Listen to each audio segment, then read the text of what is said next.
Hare Nama Hare Nama eva kevalam Kalo nasteva gatiranyata Hare Nama eva kevalam Kalo nasteva gatiranyata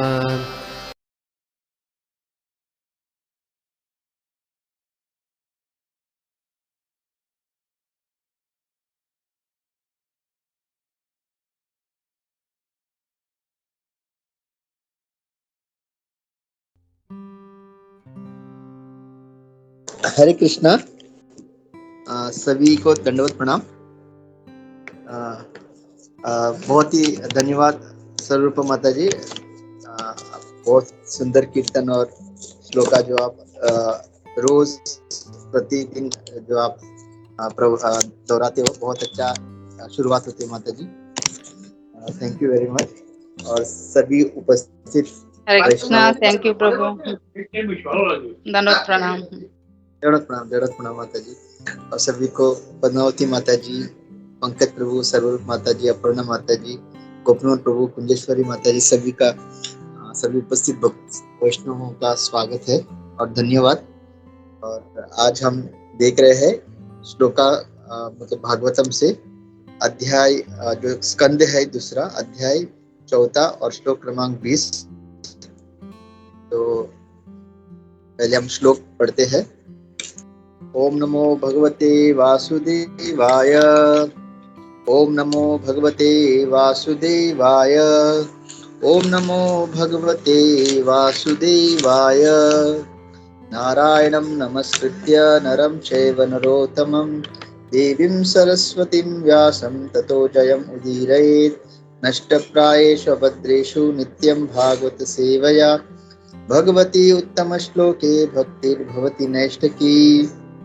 ओम अज्ञानतिमिरान्धस्य ज्ञानाञ्जनशलाकया चक्षुरुन्मिलितं येन तस्मै श्रीगुरुवे नमः। नमो विष्णुपादाय कृष्णप्रेष्ठाय भूतले श्रीमते भक्तिवेदान्त स्वामिनिति नामिने। नमस्ते सारस्वते देवे गौरवाणी प्रचारिणे निर्विशेष शून्यवादी पाश्चात्य देशतारिणे। जय श्री कृष्ण चैतन्य प्रभु नित्यानंद श्री अद्वैत गदाधर श्रीवासादि गौर भक्त वृंदा।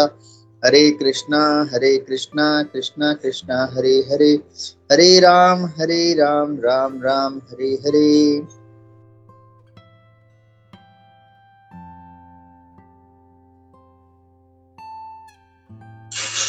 मुखं करोति वाचालं पंगुं लंघयते गिरिं यत्कृपातम् अहं वन्दे श्रीगुरुदिनतारिणं परमानंद माधवं श्रीचैतन्य ईश्वरं। हरे कृष्णा। तो सभी उपस्थित वैष्णवों का आशीर्वाद लेते हुए, आप सब लोगों की कृपा लेते हुए हृदयपूर्वक कृतज्ञता से आज का श्लोक के ऊपर हम लोग मनन करेंगे, अध्ययन करेंगे। प्रभुपाद ने बहुत ही सुंदर तात्पर्य दिया है, तो बहुत ही सुंदर तात्पर्य है आज। और आज का जो श्लोक है इसको कंठस्थ करने का भी बहुत इजी है, मतलब आसान है। क्योंकि अगर हम देखेंगे क्योंकि हम लोगों को एटलीस्ट कुछ भागवतम, भगवत गीता, चैतन्य चरितामृत, इन सारे शास्त्रों के कुछ श्लोक जो अगर कंठस्थ है, तो जब भी हम अकेले है या कभी हमको वक्त मिलता है तो हम इसको दोहराते रहेंगे तो हमारी शुद्धिकरण भी होती है। और ऐसे कुछ जो सिंपल श्लोक होते हैं अगर कंठस्थ करे तो अच्छा है। तो श्रियपतिर यज्ञपतिर प्रजापतिर धियांपतिर लोकपतिर धरापति पतिर्गतिश्चांदक वृष्णि सात्वतां प्रसीदतां मे भगवान सतां पति। तो अनुवाद और तात्पर्य श्रीला प्रभुपाद द्वारा। कृष्ण कृपा मूर्ति जगत गुरु श्रीला प्रभुपाद की जय। तो अनुवाद। May Lord Sri Krishna, who is the worshipable Lord of all devotees, the protector and glory of all the kings like Andaka and Vrishni of the Yadu dynasty, the husband of all goddess of fortune, the director of all sacrifices, and therefore the leader of all living entities, the controller of all intelligence, the proprietor of all planets, spiritual and material, and the supreme incarnation on the earth, the supreme all in all, be merciful upon me. तो यहाँ पे सुखदेव गोस्वामी बहुत ही मतलब भगवान का जो मतलब क्या कहते हैं वो किस तरह से पुरुषोत्तम भगवान है उसका इस श्लोक में उल्लेख कर रहे हैं। मतलब श्रीयपति, यज्ञपति, प्रजापति, ध्यानपति, ओके, लोकपति, ओके, और फिर धरापति, ओके, और केवल पति नहीं, हमारी गति कृष्ण, हमारी गति भी हमारी कृष्ण होनी चाहिए, और अंधका और सात्वताम, प्रसिद्धताम, और वो भगवान से वही करुणा की याचना कर रहे हैं। तो अगर हम देखेंगे भागवतम में भी भगवान खुद, अगर इस श्लोक का अगर हमको भगवद गीता का कोई श्लोक से अगर तुलना करना है तो पांचवें अध्याय में भगवान बताते हैं, भोक्तारम यज्ञ तपसा सर्वलोक महेश्वरम सुहृदम सर्वभूतानां ज्ञात्वा माम शांतिम रिच्यति। तो प्रभुपाद ने बोला था पीस फॉर्मूला, हर कोई भौतिक जगत में शांति चाहते हैं, तो इस शांति जिसको चाहिए उसका एक फॉर्मूला है, जो समझ लेता है कि भगवान, जैसे यहाँ पे सुखदेव गोस्वामी क्या कह रहे, यज्ञपति, श्रियापति, यज्ञपति, प्रजापति, ध्यानपति, लोकपति, धरापति, लोकपति। तो इससे हमको पता चलता है कि भगवान श्री कृष्ण के अलावा कोई भी स्वामी नहीं है। हर चीज, जो कुछ भी वस्तु इस भौतिक जगत में हम देख सकते हैं या हमारे परे है, हमारे इंद्रियों के परे है, जो हम सोच भी नहीं सकते, तो सारे जो कुछ हमारे हम ग्रहण कर सकते या हम नहीं कर सकते, लेकिन एक चीज हमको पता चलनी चाहिए कि भगवान श्री कृष्ण ही है। इसलिए भक्ति विनोद ठाकुर भी कहते हैं ना, नाम बिना किच्चु नहीं 14 भुवन माजे। अगर हम देखेंगे सारा जितनी भी शिक्षाएं हैं हमारे वैष्णव आचार्यों का, इसका एक निष्कर्ष एक ही है, कंक्लूजन एक ही है कि भगवान श्री कृष्ण ही मतलब सर्व कुछ जो है वो श्री कृष्ण ही है, उसके अलावा और कुछ भी नहीं है। तो यहाँ पे सुखदेव गोस्वामी ऐसे भगवान से याचना कर रहे हैं कि आप मुझ पे कृपा कीजिए। तो हम लोगों का भी हमेशा यही एक प्रार्थना होनी चाहिए भगवान से, कि हमेशा कि भगवान आप आपकी कृपा हम पे बनाए रखिए। और वो कैसे पता चलेगा कि भगवान हम पे कृपा कर रहे हैं? जब हमको भक्तों का संग ज्यादा मिलता है। कभी कभी हमारे भौतिक जीवन में कुछ अच्छा हो जाता है तो हमको लगता है कि भगवान की कृपा हो रही है, नौकरी में प्रमोशन हो गया, कुछ जो समस्याएं जो सुलझ नहीं रहती वो सुलझ गई, ये सब होते हैं तो हमको लगता है अरे भगवान मुझ पे कृपा कर रहे हैं।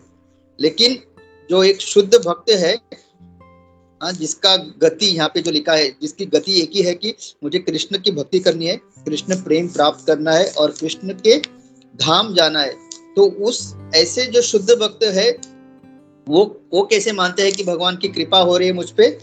जब उनको भक्तों का संग ज्यादा मिलता है, वो भक्तों के संग में ज्यादा अपना समय बिताते हैं, भगवान की सेवा उनको मिलती है ज्यादा, वो भगवान का नाम कीर्तन करने में उनकी रुचि बढ़ रही है, वो ज्यादा माला कर रहे हैं, ज्यादा अध्ययन कर रहे हैं, प्रभुपाद के पुस्तकों को ज्यादा पढ़ रहे हैं। जब ये सब उनके जीवन में होता है तब वो मानते हैं कि हाँ मेरे जीवन में भगवान की कृपा हो रही है। नहीं तो नॉर्मल ये जो बाकी सब है वो एक्चुअली उसके लिए भगवान को दखल अंदाज करने की कोई जरूरत नहीं। उन्होंने वो जो कर्म का जो चक्र है उस हिसाब से जो भी देवी देवता है हमको देते रहेंगे। आपको उसके लिए कृष्ण की भक्ति करने की जरूरत नहीं। आपके पुण्य और पाप कर्म के अनुसार आपके जीवन में जो कुछ भी आता रहेगा जाता रहेगा। उसको आप कृपा मत सोचिए। अगर सही में अगर कृपा, अगर जो वैष्णव की मैं बात कर रहा हूँ, जो वैष्णव जो भगवान श्री कृष्ण के अभी जो पाना चाहते हैं, भक्ति को पाना चाहते, उन लोगों के लिए जो कृपा है यही है। हम लोग भक्ति में हमको कितना हम लोग अपना समय बिता रहे हैं, भक्तों के संग में, वैष्णव की सेवा में। तो ये एक्चुअली कृपा है, और वही सुखदेव गोस्वामी भगवान से वही याचना कर रहे हैं, मतलब कृपा कीजिए, यानी आपका सानिध्य, आपके भक्तों का सानिध्य मुझे ज्यादा से ज्यादा दीजिए। तो यहाँ पे हमें गोपी मोहन प्रभु के कृपा से हमको डेली सुबह अपना जो दिन शुरू होता है, पहले तो जप होता है, और फिर हम लोग भागवतम भक्तों के संग में, भले ही ऑनलाइन है लेकिन एक दूसरे को हम लोग सुनते हैं, एक दूसरे का एटलीस्ट नाम पढ़ते हैं। तो ये भी एक तरह का हम भक्तों का संग करते हुए अपना बहुत ही कृपामय से दिन शुरुआत होती है। तो यहाँ पे पहले कहा गया श्रेयपति, तो भगवान जो है मतलब श्रेय, श्रील प्रभुपाद ने जो शब्दार्थ में उसका जो अनुवाद किया है, गॉडेस ऑफ फॉर्च्यून, जितनी भी लक्ष्मी, तो प्रभुपाद तात्पर्य में सुंदर लिखते हैं कि हर कोई लक्ष्मी जी को पाना चाहता है, यानी धन संपादन करना चाहता है हर कोई, भक्त हो अभक्त हो कोई, क्योंकि जीवन निर्वाह करने के लिए इस भौतिक जगत में धन की आवश्यकता है सबको। लेकिन भक्त जो है उस धन का भगवान की ही सेवा में उसको नियोजित करता है, और जो अभक्त होता है वो अपनी इंद्र तृप्ति के लिए। और भगवान और श्रील प्रभुपाद सुंदर रूप से बताते हैं कि ये जो लक्ष्मी देवी है, जिसके पीछे हर कोई पीछे लगा है, वो किसकी सेवा में कर रही है? वो भगवान श्री कृष्ण की सेवा कर रही है। और प्रभुपाद सुंदर तरीके से जो ब्रह्म संहिता का जो श्लोक है, लक्षावृतेषु सुरभीर अभिपालियंतम गोविंदमादि पुरुषम तमहम भजामि, तो इसका प्रमाण देते हैं ब्रह्मा जी का जो ब्रह्म संहिता में से, कि कोटि कोटि लक्ष्मी जो है भगवान के चरणों में है और भगवान की सेवा कर रही है, और उनके पति कौन है? श्री कृष्ण है। तो जो लक्ष्मी देवी को पाना चाहते हैं धन, अगर वो, तो इससे हमको क्या पता चलता है कि अगर हम भगवान की अगर सेवा करेंगे तो भगवान के चरणों में लक्ष्मी निरंतर वही है। तो हमको प्रयास, मतलब और सेपरेटली और प्रयास करने की जरूरत नहीं है। अगर हम भगवान की सेवा करते रहेंगे, लक्ष्मी जी भी वहीं पे है। तो हमको जो कुछ धन की आवश्यकता है वो हमको ऑटोमेटिकली मिल जाएगा, उसके लिए हमको और प्रयास करने की आवश्यकता नहीं है। तो एक प्रभु जी ने एक सुंदर उदाहरण दिया था। तो एक बार क्या हुआ, एक भक्त जो भगवान के मंदिर गए, अच्छा तरह से उन्होंने भगवान का दर्शन लिया, दंडवत किया, प्रसाद लिया, सब लेके बाहर निकले। तो जैसे बाहर निकले, उनके मंदिर के बाहर ही एक 100 रुपए का नोट मिला। तो जैसे उन्होंने देखा, और एकदम मंदिर के बाहर ही था, मतलब जैसे दरवाजे के बाहर, तो उन्होंने वो 100 रुपए का नोट उठाया और बोला, अरे ये एक्चुअली भगवान का है, क्योंकि भगवान के मंदिर के बाहर मिला है। और उन्होंने क्या सोचा, तो इसमें से मैं क्या करता हूँ, 95 रुपीज जो है भगवान को देता हूँ, 5 रुपए मेरे लिए रखता हूँ, मेरा कमीशन, मतलब इसको मैं भगवान को अर्पण करने का जो थोड़ा बहुत जो प्रयास है, उसके लिए 5 रुपए का कमीशन मैं अपने लिए रखता हूँ। तो फिर उसने सोचा, अभी तो मैंने चप्पल वगैरह पहन लिया है, अभी उसको वापस उतारूं, अंदर जाऊं, तो अगले बार जब मैं टेम्पल आऊंगा, अगले बार जब मंदिर आऊंगा तब डालता हूँ, अभी मैं और मुझे अभी काम पे भी जाना है। तो ऐसा सोचते सोचते वो जा रहा था। तो मन देखिए कैसा रहता है, ऐसा। और थोड़े आधे घंटे में अचानक उसने सोचा, अरे भगवान को क्या जरूरत इतने पैसे की, वो तो मतलब उनको तो मतलब कितना चढ़ावा वगैरह आता रहता है, हम लोगों को जरूरत होती है। तो फिर भी क्योंकि भगवान का पैसा है, मैं एक काम करता हूँ, भगवान को 50 रुपए देता हूँ, 50 मेरे लिए रखता हूँ। ऐसे करते करते पूरा दिन बीत गया। लास्ट उसने डिसाइड किया कि भगवान को 10 रुपए चढ़ाता हूँ और मेरे लिए 90 रुपीज रखता हूँ। ऐसा सोच के वो घर पहुंचा और सो गया। और अगले दिन जब वो सो के उठा और रेडी होके खाने के लिए जब वो रेडी हुआ, तो उसने जस्ट पर्स ओपन करके देखा, तो देखा कि वो 100 रुपए जो थे, जो एक्स्ट्रा मिले थे भगवान के, वो मिसिंग है। और फिर उसने अपने पत्नी को पूछा कि तुमने मेरे पर्स से कुछ पैसे निकाले क्या? तो बोली हाँ हाँ, एक्चुअली क्या हुआ ना, आज कुछ तो अच्छा दिन था, तो हम सब लोग मोहल्ले के जितने भी स्त्री लोग, हम लोग मिलके सुबह सुबह मंदिर गए थे, वही मंदिर जहाँ से उसको 100 रुपए मिला था। तो मैं सोचा खाली हाथ क्या जाऊं, तो मैंने क्या किया, आपके पर्स मैंने देखा 100 रुपए थे छुट्टे, तो मैंने वो 100 रुपए निकाले और मैं मंदिर गई और वो मैंने भगवान के जो फंड पेटी है उसमें डाल के आया। तो फिर उसको समझ में आया कि भगवान जो है, जो अपना है वो किसी तरह से ले ही लेते हैं। तो उसने बीवी को कुछ बताया नहीं, तो ऐसे होता है। तो वो उसने जो स्टार्टिंग 95 रुपीज देने का सोचा और रात होते होते 10 रुपए सोचा था, तो भगवान ने क्या किया, वो पूरे 100 रुपए ले लिए। तो हम लोग जो कुछ भी प्रयास करें, कितना भी प्लान क्यों ना करें, मैं ये करूंगा वो करूंगा, 1 रुपए का 100 बनाऊंगा, 100 का लाख, लाख का करोड़, हम बहुत योजना करते हैं, लेकिन हमारी योजना फेल हो जाती है। क्यों? क्योंकि भगवान की योजना हमेशा काम आती है। और भक्तों के इसमें भगवान क्या करते हैं, ऐसी योजना बनाते हैं जिससे हमारी भक्ति बढ़े और भौतिक जो बीमारी है वो कम हो। कभी कभी हमको लगता है अरे मैं इतना अच्छा भक्त हूँ, भक्ति कर रहा हूँ, लेकिन ये जो भौतिक लोग हैं वो पैसे वाले होते जा रहे हैं। अगर भगवान मुझे वो पैसे मुझे देते तो मैं ये करता वो करता, प्रचार में लगाता, लेकिन एक्चुअली होता नहीं है। जैसे हमको पैसे आते हैं, हम लोग फिर क्या करते हैं, हम अपने मन की सुनते हैं। तो मन क्या बोलता है, अरे कोई बात नहीं, तुम्हारे जीवन में अभी तुमको एक अच्छा घर बनाना है, गाड़ी बनानी है, बच्चों की शादी के लिए पैसे, उनके पढ़ाई के लिए पैसे, तो भगवान जब देते हैं वो फिर हम जो प्रचार के लिए हमने बोला था वो प्रचार वगैरह साइड में रख के हम अपने ही काम करते। तो भगवान को पता है कि कौन क्या करेगा अगर उनको लक्ष्मी दूंगा तो ताकि हमारी भक्ति जीवन बहुत अच्छा से चले, भगवान हमको उतना ही देते जिससे हम विचलित ना हो और हमारा मन ना भटके। तो ये था श्रेयपति। तो भगवान जो है पूरा जितना भी धन है उसके खाली एक ही पति है, वो है भगवान। तो फिर है यज्ञपति।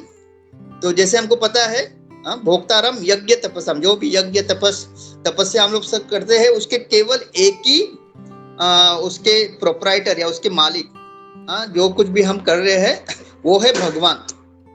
तो इसमें एक सुंदर एक श्रीमद् भागवतम में इसका एक सुंदर कहानी है। तो जब भगवान अपने बालों के साथ वन में जब गैया चराने जाते थे, तो एक बार क्या हुआ, सब बोलने लगे भगवान श्री कृष्ण से कि कान्हा हमको बहुत भूख लगी है, हमारे लिए कुछ खाने पीने का व्यवस्था करो। तो कृष्ण ने बोला अरे कोई बात नहीं, कर दूंगा। तो उन्होंने बोला अभी यहाँ से ना थोड़ी दूर जाओ, वहां पे सारे ब्राह्मण जो है यज्ञ कर रहे हैं और यज्ञ के लिए उन्हें काफी सारा प्रसाद भोगा बनाया हुआ है, तो उनको जाके बोलो कि मैंने तुमको भेजा है और वो तुम्हें भोगा दे देंगे और तुम जितना चाहो अपने मन के हिसाब से प्रसाद ले लो। तो कृष्णा की जैसे उन्होंने ये बात सुनी, सब लोग गए वहां पे।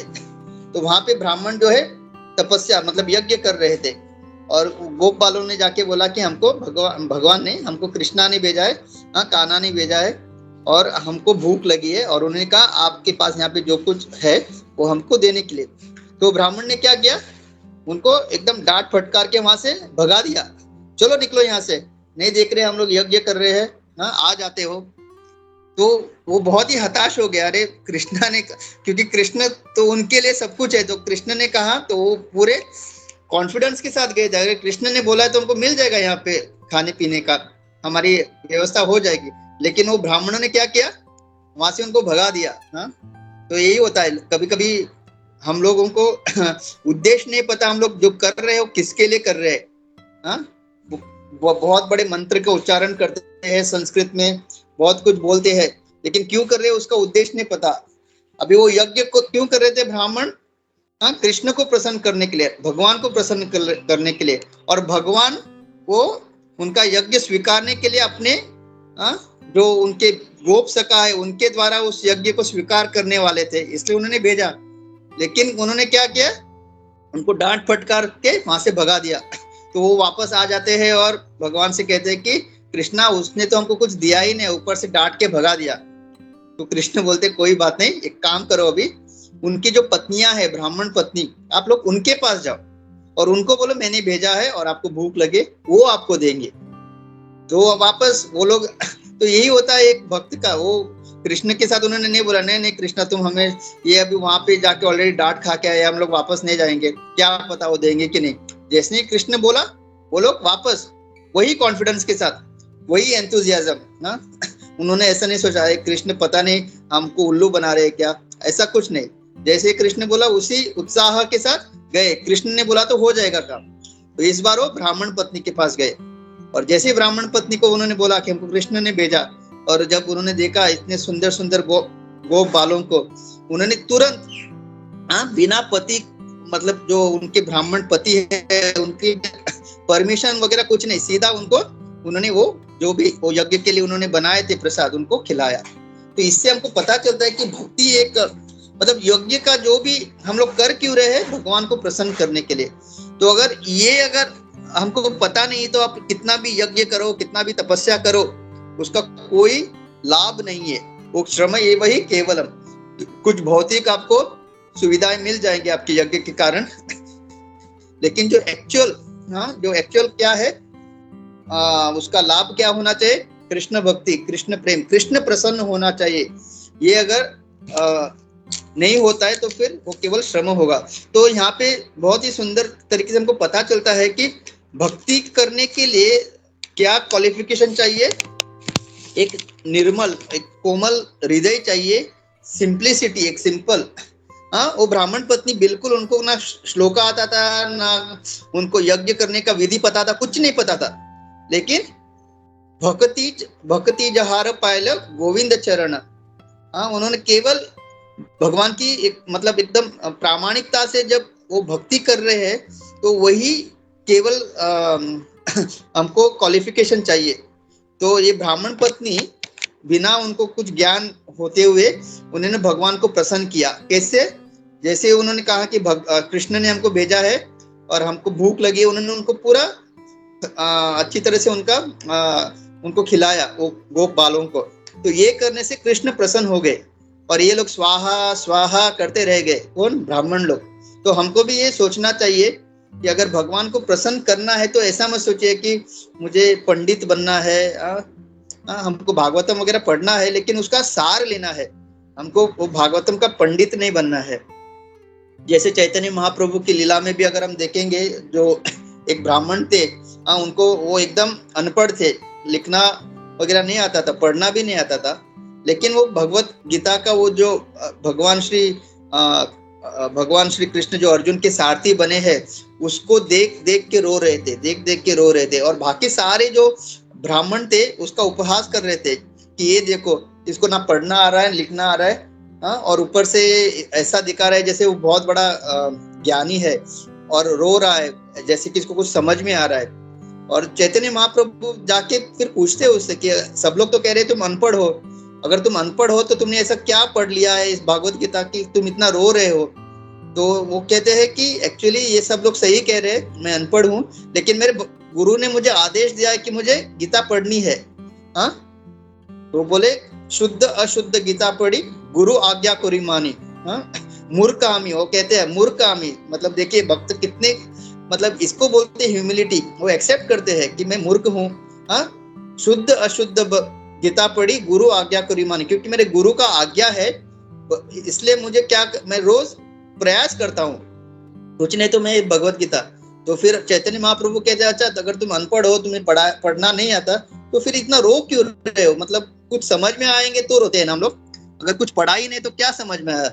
तो बोलते हैं हाँ आप जो कह रहे सही है, मैंने कुछ पढ़ा नहीं, लेकिन हर बार जब मैं भगवत गीता लेता हूँ और जब मैं एक दृश्य देखता हूँ कि पूर्ण पुरुषोत्तम भगवान पूरे ब्रह्मांड के नायक वो श्री कृष्ण वो अर्जुन के सारथी बने हैं, तो जब मैं ये दृश्य मेरे आंखों के सामने आता है और जब मैं सोचता हूँ कि भगवान कितने दयालु है कि अपने भक्त के लिए एक सारथी का भी पोजीशन लेने के लिए रेडी है, तो मैं फिर सोचता हूँ कि ऐसे भगवान मतलब कितने दयालु है। और ये जब मैं सोचना शुरू करता हूँ तो मेरे आंखों से अश्रुधारा होने लगती है। तो तभी चैतन्य महाप्रभु उनको आलिंगन करते हैं और बोलते हैं कि आप जो है भगवत गीता को जानते हो, इसका सार जो है आपको पता चला, ये सब ब्राह्मण नहीं, ये केवल नाम के ब्राह्मण या नाम के भक्त है, असली भक्त आप हो। तो यहाँ से हमको पता चलता है यज्ञपति, तो भगवान जो है सारे यज्ञों के वही है। प्रजापति, तो प्रजापति यानी जितने भी प्रजा है, जितने भी यहाँ पे जीव जंतु है, 84 लाख जो हम योनि कहते रहते हैं ना, तो उसके सारे जो सृष्टि किसने की है? भगवान श्री कृष्ण ने। और भगवत गीता में इसकी पुष्टि भी करते हैं, सर्व योनिषु कौन्तेय मूर्तय संभवन्ति तासाम ब्रह्म महद योनि अहम बीज प्रदपिता। तो भगवान कितने दयालु है, देखो हम उनसे द्वेष करके उनसे उनके जैसे बनने की इच्छा रख के हम लोग यहाँ पे आए, फिर भी भगवान ने हमको नकारा नहीं। भगवान ने अभी भी भगवत गीता में वो अर्जुन को, हम सबको बोल रहे हैं, हम बीज प्रदापिता, तुम कितने ही नालायक क्यों ना हो, फिर भी मैं आपका पिता हूँ। अगर हम भौतिक जगत में देखते हैं, अगर कोई बेटा या कोई बालक मतलब तो कभी कभी वो कुछ ऐसे काम कर देता है कि पूरा, वो बोलते ना, पूरा खानदान का नाम बर्बाद कर दिया, और फिर वो उसको अपनाते भी नहीं। अगर किसी ने पूछा ये आपका बेटा है, नहीं इसको तो मैं जानता नहीं, ये भौतिक जगत में होता है, मैं उसको जानता भी नहीं, क्योंकि उसने कुछ ऐसा काम किया है जिससे पूरा खानदान का नाम बर्बाद हो गया, और मैं नहीं चाहता और मेरा नाम खराब हो। ऐसे होते हैं पिता। लेकिन यहाँ पे देखिए भगवान, हम मतलब आप लोग नहीं, आप लोग वैष्णव हो, बाकी मतलब मेरे जैसे जो नालायक लोग हैं, जो भक्ति के नाम पे कुछ खाली दिखावा करते हैं, और जो मतलब यहाँ पे भोग करना चाहते हैं, जो भगवान बनना चाहते हैं। बहुत सारे लोग कहते हैं मैं भगवान हूँ, कितने सारे लोग, इसलिए चैतन्य महाप्रभु नहीं चाहते थे कि कलयुग में और प्रॉब्लम हो और कंफ्यूजन हो, इसलिए वो भी भगवान होते हुए भक्त के रूप में आए। तो कितने लोग सारे यहाँ पे भगवान का पोजीशन लेना चाहते हैं, बोलते मैं भगवान हूँ, कुछ चमत्कार दिखा के लोगों से नमस्कार करके लेते हैं और भगवान कहते हैं। ऐसे लोगों को भी भगवान क्या कहते हैं? सर्व योनिषु, जितने भी योनियां है उसके मैं पिता हूँ। तो प्रजापति, तो भगवान जो है सारे प्रजाओं के पति। और फिर यज्ञपति, फिर ध्यानपति, इंटेलिजेंस, तो जो बुद्धि है उसके भी भगवान ही है। तो अगर देखे जाए तो बुद्धि का अगर हम उपयोग भगवान की सेवा में करें तो वो जो है एक क्या कहते हैं, चेष्ट बुद्धि, जो बोलते हैं ना, चेस्ट एंड अनचेस्ट। तो हमारी जो अभी फिलहाल जो जन साधारण लोगों की जो बुद्धि है वो अनचेस्ट है। क्यों? क्योंकि वो बुद्धि से हम लोग अपना भोग करने का प्रयास कर रहे हैं, भगवान की भक्ति करने का प्रयास नहीं कर रहे। तो ये एक्चुअली इसका भी जो कंट्रोलर है भगवान ही है। जैसे वो कहते हैं ना, मत्तः स्मृतिर ज्ञानम अपोहनम च, मुझसे ही आपको याददाश्त या जो भूलने की या जो बुद्धि है वो मुझसे ही आती है। तो भगवान क्या है कि बहुत ही करुणामयी है। तो बैठे हुए हैं हमारे हृदय में और देख रहे हैं कि कब हम उनकी तरफ अपना जो हम लोग उनकी तरफ कब देखना शुरू करेंगे। जैसे कि अगर आप देखोगे भगवत गीता में, जब अर्जुन ने पहले अध्याय में वो मतलब जैसे उन्होंने देखा कि सामने भीष्म है, द्रोण है, इतने सारे उनके भाई वगैरह है, देखते ही भगवान के ही कृपा से वो क्या हो गए, एकदम मोहित हो गए और उन्होंने डिसीजन लिया कि अभी मैं युद्ध नहीं करूंगा। भगवान से कहा उन्होंने कि मैं अभी युद्ध नहीं करूंगा, चाहे तो मैं भिक्षा मांग के अपना जीवन निवारण करूंगा, भले ही ये क्षत्रिय का धर्म नहीं है, फिर भी मैं, तो हमको सब लगेगा अरे अर्जुन कितना बड़ा ज्ञानी है, ज्ञानी ने त्यागी है या फिर कितना, लेकिन ये मूर्खता थी। लेकिन देखिए यहाँ पे अभी भगवान क्या कर रहे हैं, भगवान ने उनको उपदेश नहीं दिया, बुद्धि नहीं दी। क्यों? क्योंकि भगवान ने हमको स्वतंत्रता दी है। लेकिन जब वही अर्जुन ने दूसरे अध्याय में कहा कि श्री कृष्ण, अभी जो मेरी बुद्धि है मैं समझ में नहीं आ रहा हूँ, मेरा जो पूरा हृदय है एकदम कार्पण्य से भरा हुआ है, एकदम वो क्या सही है क्या गलत है उसका चयन नहीं कर पा रहा है, कृपया मैं आपका शरण लेता हूँ, कृपया आप मुझे जो सही है उसका मार्गदर्शन कीजिए। शिष्य से हम शादी माम त्वाम प्रपन्नम। तो उसी तरह भगवान जो है बुद्धि के कंट्रोलर है, लेकिन वो अभी जो जिसको कृष्ण की भक्ति करनी है उनको वो गुरु द्वारा, शास्त्र द्वारा बुद्धि देंगे। अन्यथा वो ऐसे नहीं कि आके फोर्सफुली कहेंगे छोड़ो ये सब छोड़ो और मेरी भक्ति करो। हालांकि उन्होंने भगवत गीता में सब बोल दिया कि मैं ही हूँ। ज्ञान पाने का जो भी आप लोग ज्ञान ले रहे हो, उससे मुझे जानना जरूरी है, ये सब बता दिया उन्होंने। इंफॉर्मेशन दिया, लेकिन किसी को फोर्स नहीं करेंगे वो। तो उसी तरह से हम भी अगर हम सही में भगवान की भक्ति करना चाहेंगे तो हमको एक प्रामाणिक गुरु ये शास्त्र के संबंध में हमको लाएंगे, उनके सामने लाएंगे, अन्यथा वो किसी को फोर्स नहीं करेंगे।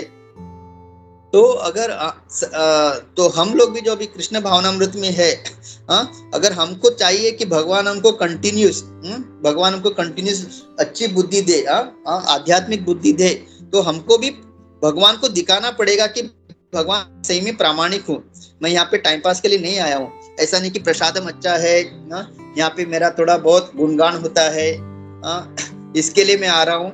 तो भगवान अगर देखेंगे कि अरे ये तो मतलब कितने सालों से आ रहा है लेकिन इसके अंदर प्रामाणिकता नहीं है, इसको एक्चुअली मुझे पाने की उतनी उत्साह नहीं है, वो केवल उसको अगर मैं नहीं मिला भी इस जन्म में भी चलेगा वो, क्योंकि हम लोग बोलते हैं ना ये जन्म में नहीं तो फिर कंटिन्यू होता है। तो कुछ लोग सोचते हैं चलो अगर कंटिन्यू हो रहा है, अगर मैंने इस जन्म में 1% भक्ति कर ली और 1% शाश्वत है, अगले जन्म में वो 2% से शुरू होगी, तो हम कहते हैं ठीक है ना, तो इतना सारा जन्म लिया हुआ है तो 1% करके 100 जन्म में हम लोग कंप्लीट कर लेंगे। तो अगर ऐसा अगर हमारी इच्छा है तो भगवान भी बोलेंगे ठीक है, उसी तरह से मैं भी तुमको बुद्धि दूंगा। तो एवरी जन्म में 1% करते करते तुम और 100 जन्म में। लेकिन कुछ भक्त ऐसे होते जो बहुत प्रामाणिक, उनको पता चल गया है, और कुछ भक्त इतने प्रामाणिक होते हैं उनको केवल भगवान की प्रसन्नता के लिए भक्ति करनी है।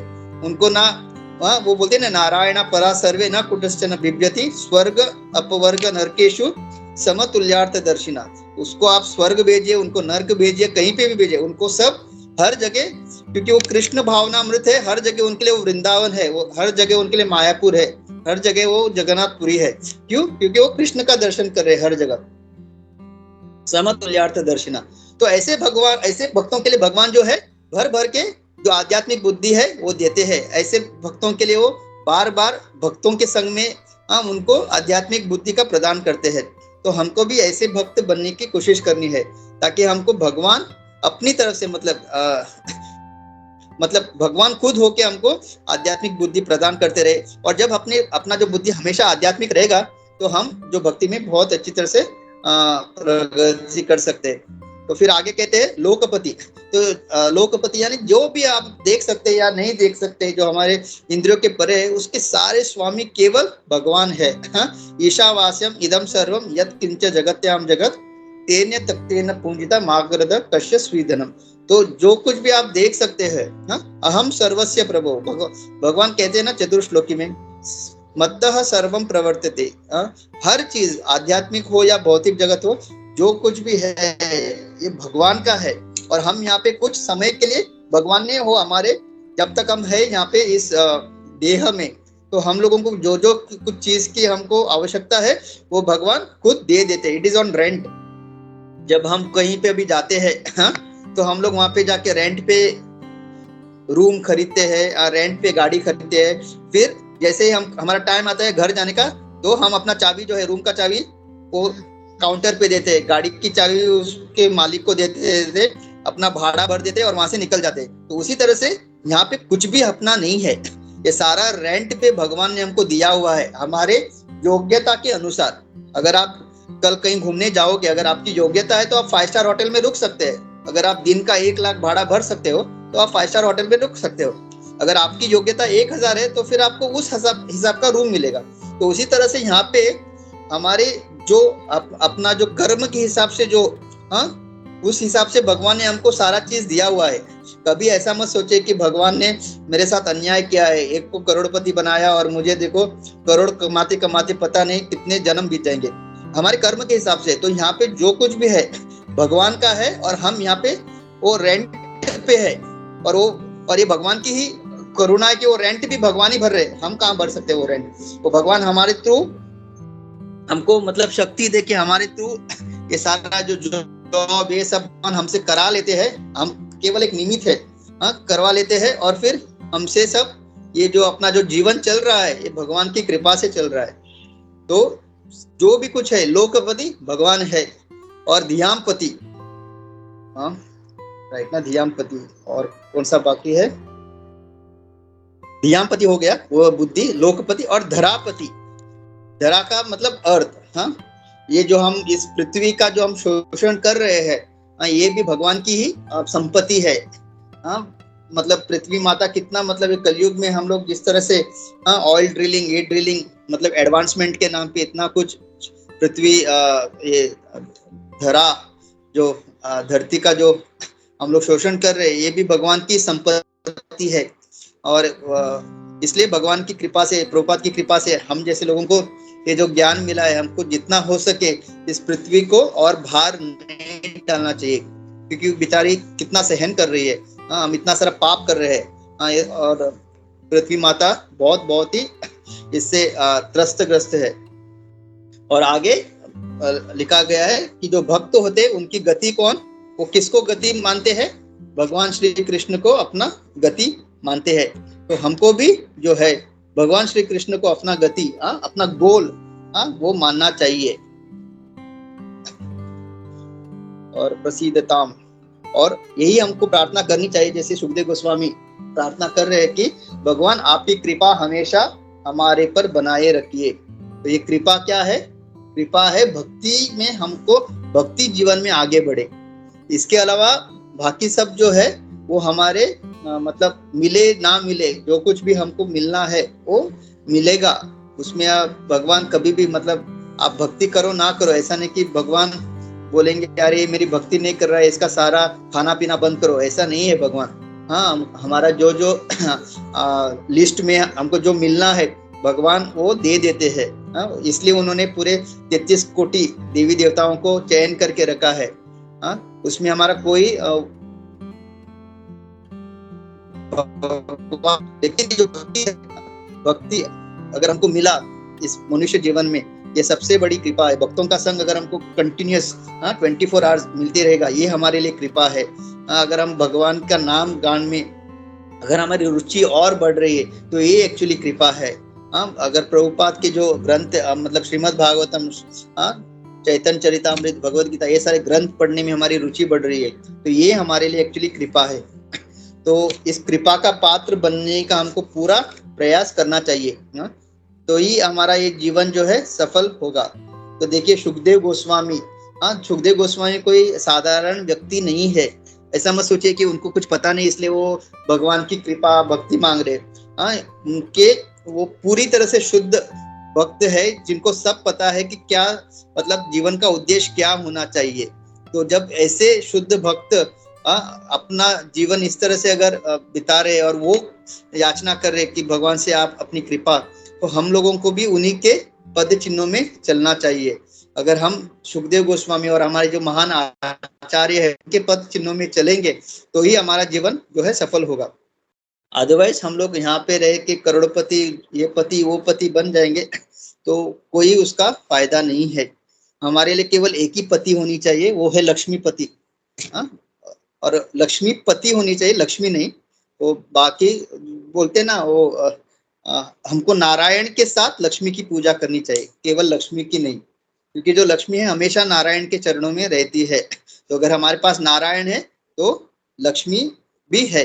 अगर आप संजय जो है अगर उसका अगर लास्ट श्लोक अगर पढ़ेंगे तो पता चलता है, यत्र योगेश्वरो कृष्ण यत्र पार्थो धनुर्धर तत्र श्री विजय भूतिर ध्रुवा नीतिर मतिर्ममा। तो इसका क्या अर्थ है, अगर आपके जीवन में भगवान श्री कृष्ण है और भगवान के शुद्ध भक्त है, यत्र योगेश्वर कृष्ण, कौन, भगवान श्री कृष्ण, यत्र पार्थो धनुर्धरा, तो धनुर्धर कौन, अर्जुन, भगवान के शुद्ध भक्त। तो अगर ये दो लोग आपके जीवन में है निरंतर, इनकी कृपा आपके ऊपर है, अगर आपके ऊपर भगवान श्री कृष्ण की कृपा है और भक्तों की कृपा है, तो क्या होगा, आपको बिना प्रयास करे आपके जीवन में ये चार चीज आराम से आ जाएंगे। तत्र श्री विजय भूति ध्रुव, मतलब आपके जीवन में धन, मतलब आपकी मतलब आपके लिए जितना धन चाहिए, ऐसा मत सोचे कि धन होगा मतलब आप करोड़पति बनोगे या आप मतलब मिलियनर, ऐसा नहीं। जो आपको जीवन जीने के लिए जितना धन की आवश्यकता है वो आपके जीवन में हमेशा रहेगा। तत्र श्री विजय, आप जीवन में हमेशा सफल रहोगे। हाँ, अगर आप भक्त हो तो वही सफलता है, मतलब आप भक्ति में रहोगे, मतलब ये आपका जीवन का सफलता है। हाँ, तत्र श्री विजय भूतिर ध्रुव, मतलब आपका जीवन, आपका चरित्र बहुत अच्छा रहेगा, मोरालिटी। हाँ, उसको ट्रांसलेट किया गया मोरालिटी। हाँ, तत्र श्री विजय भूतिर ध्रुवा नितिन, ये मेरा ओपिनियन है, संजय कह रहे हैं। तो जो संजय ने पूरा भगवत गीता सुना, उसका निष्कर्ष यही निकाला उन्होंने। तो हमको भी क्या निष्कर्ष निकालना है, हमारा भौतिक जीवन कुछ भी हो, कितना भी प्रॉब्लम्स हो, हाँ हाँ, क्योंकि हमारे पाप कर्म भी ऐसे है, उस तरह से हमारे जीवन में प्रॉब्लम्स रहेंगे, दुकालय मशहूर। लेकिन ये दो, अगर भगवान और भगवान के भक्त अगर हमसे जुड़े, मतलब हमको जुड़ना है उनसे। हाँ, कभी कभी हम लोग अपने ईगो के कारण भक्तों से या भगवान से द्वेष करते हैं, वो सब साइड में रख के ये दो अगर चीज, दो लोग हमारे जीवन में निरंतर रहे, भगवान और भगवान के भक्त, हाँ, और भगवान की कृपा और भक्तों की कृपा, तो हमारा जीवन सफल हो जाएगा। हरे कृष्णा। सो थैंक यू प्रभु, दंडवत प्रणाम। ऑल गुरु शिला प्रभुपाद। एक्चुअली प्रभुपाद का तात्पर्य बहुत सुंदर है, मैं कवर नहीं कर पाया, तो यहाँ पे जितने भी भक्त हैं उनसे क्षमा याचना, और आप लोगों से प्लीज रिक्वेस्ट करता हूँ, आपने जो कुछ प्रभुपाद के परपट पढ़ के जो मैंने मिस किया, प्लीज आप बताइए। हरे कृष्णा, दंडवत प्रणाम।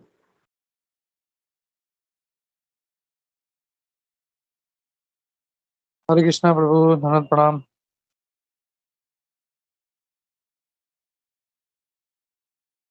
हरे कृष्णा गोपन प्रभु, आवाज नहीं आ रहा है। हरे कृष्णा। यस, हरे कृष्णा। धन्यवाद प्रणाम प्रभु, थैंक यू, बहुत अच्छा क्लास था।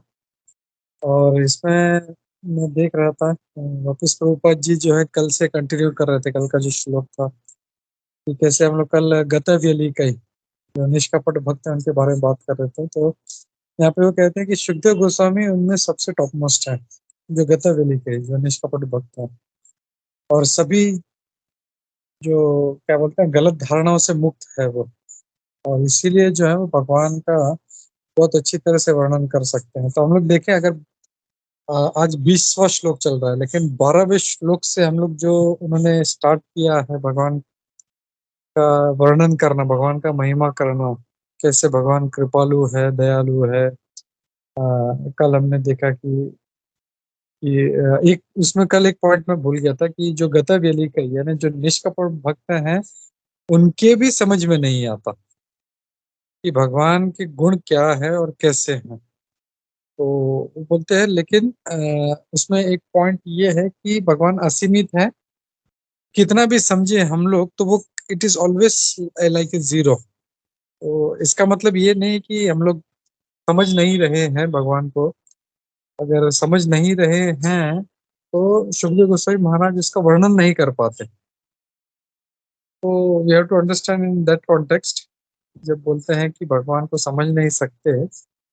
बट जैसे एक उदाहरण, जैसे शुभ कृष्ण प्रभु बोलते हैं कि इंफिनिटी में है, अगर इंफिनिटी में है उसको कितना भी हम लोग समझे हम लोग, तो how much percent we have understood, it will always be zero.